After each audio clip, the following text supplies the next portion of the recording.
kejadian yang sebenarnya tidak kita inginkan bersama, yaitu kebakaran yang terjadi di seputaran Pasar Merdeka ini.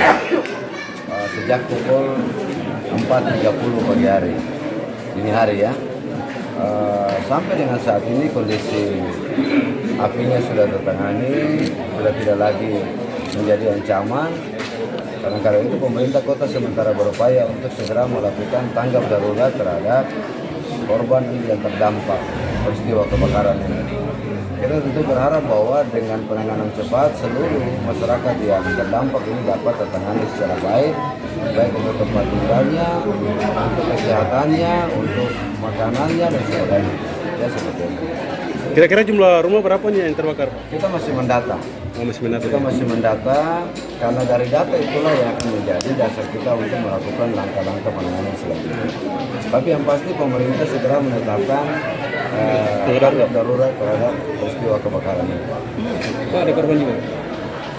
Korban jiwa sampai dengan saat ini 1 meninggal dunia, yang 1 luka bakar. Itu yang sementara kita dapatkan dari pihak kepolisian dan juga RT yang ada di seputaran lokasi kebakaran ini. Untuk korban lebih lanjut akan kita data, nanti kita lihat perkembangannya ya. Oke Pak. Sempat tadi ada warga yang mengeluhkan keterlambatan kedatangan petugas damkar Pak. Oh, saya rasa tidak. Petugas damkar sudah berupaya maksimal. Kita juga banyak terhalang dengan akses jalan ya. Coba lihat berapa banyak unit pemadam kebakaran yang datang. Ya. Jadi setelah menerima laporan kebakaran, petugas damkar segera turun. Ya. Ya, lokasinya kan cukup sulit ini untuk kita masuk dengan mobil sampai ke titiknya. Nah, karena itu saya yakin bahwa sejak pukul hampir jam 5 Kadis Damkar sudah menelpon saya dan sudah melaporkan bahwa mereka sementara menangani peristiwa kebakaran ini. Oke Pak. Ya. Selain dari damkar Pak, mungkin ada bantuan Pak.